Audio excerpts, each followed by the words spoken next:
Man, I was reading something the other night and it blew my mind. Did you know Jesus is actually mentioned in the Quran?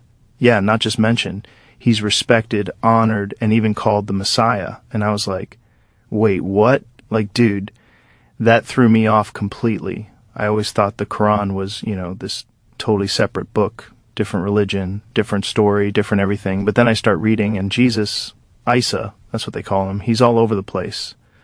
Born from the Virgin Mary, performing miracles, speaking truth, guiding people. And I'm sitting there thinking, how did I not know this? I mean, think about that for a second. Billions of Muslims around the world believe in Jesus. Not as God, but as one of the greatest prophets ever sent. That alone just messes with your assumptions, man. You grow up in the West, you think Islam is this totally different thing, but here they are talking about Jesus like he's one of the most important people in human history. It's wild, and here's what really got me. The Quran actually talks about the virgin birth. Mary, or Maryam, as they call her, is honored more than in any other religious text I've seen. There's literally a whole chapter named after her. Like, how crazy is that? A book that people think is so far removed from Christianity literally dedicates a section to Mary. You don't see that coming. So I start digging deeper, right? I'm curious. I'm reading these verses, and it says that Jesus spoke as a baby, like in the cradle, defending his mother from accusations, saying, I am a servant of God, and he's made me a prophet. That's insane, man, whether you believe it literally or symbolically. That's such a powerful image. A newborn, already speaking truth, standing up for his mother, declaring his purpose. That's deep. And it makes you think, maybe we've been so caught up in labels, Christian, Muslim, whatever, that we've missed how connected all this stuff really is. I mean, if two major world religions both talk about Jesus, both revere his message, maybe there's something universal there that we just haven't fully grasped. Here's another thing that really tripped me out. The Quran doesn't just say Jesus was a prophet, it says he performed miracles. Like legit miracles. Healing the blind, curing the leper, even raising the dead. All by God's permission. It doesn't deny any of that. It actually confirms it. That's what shocked me. I always thought Islam just kind of ignored all that. But no, it embraces it, just in a different context.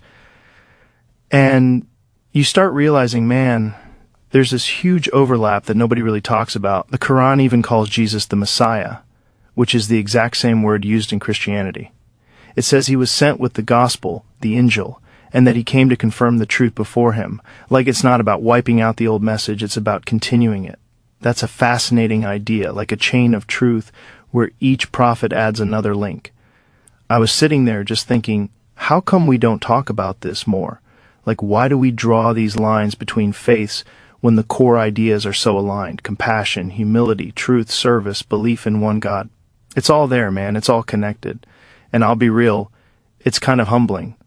Because we spend so much time arguing about who's right, which religion got it right, but when you actually read this stuff, you realize they're often pointing to the same mountain, just taking different paths to get there. It's like, maybe truth is bigger than any single label we put on it. But back to Jesus in the Quran. One thing that hit me hard was how much respect he gets. There's no mockery, no dismissal, nothing like that. He's honored. Even Mary, peace be upon her, as Muslims say, she's considered one of the purest women who ever lived. You read those verses, and it's not just religious text, it's poetry, man. It's full of reverence. And get this, the Quran even talks about the end times. And guess who comes back? Jesus. Yeah, he's the one who returns, not Muhammad. That's a huge deal. It says Jesus will come back to restore justice, to expose falsehood, to bring peace. I was like, hold on. So even Muslims are waiting for Jesus to return? How did I not know that? That's a massive connection. It makes you think about how fragmented human beings are. We all claim to follow truth, yet we build walls between us. And here's a book that was written 400 years ago saying Jesus is coming back, not to start a new religion, not to pick sides, but to bring everyone back to what's real. That's deep, man. That's unity on a cosmic scale. And the more I read, the more I realize the Quran doesn't deny Jesus' importance. It just reframes his role. It says he wasn't crucified the way people think, that God raised him up, and that he's still alive, waiting to return. Whether you believe that literally or not, that's an incredibly powerful image. It's not about death, it's about transcendence. about being lifted above the chaos of the world. That's something you can feel on a spiritual level, even if you're not religious. It kind of made me step back and think, maybe we've been missing something by not trying to understand each other's texts, like what else is in there that could change how we see life, the universe, the divine. What if the truth isn't locked in one book? What if it's spread out, like pieces of a larger puzzle, and we're supposed to piece it together? I don't know, man. It's just crazy to think about because we've all been programmed with these mental walls. That's their religion, this is ours. But maybe the real truth is underneath all that, in the overlap in the shared stories.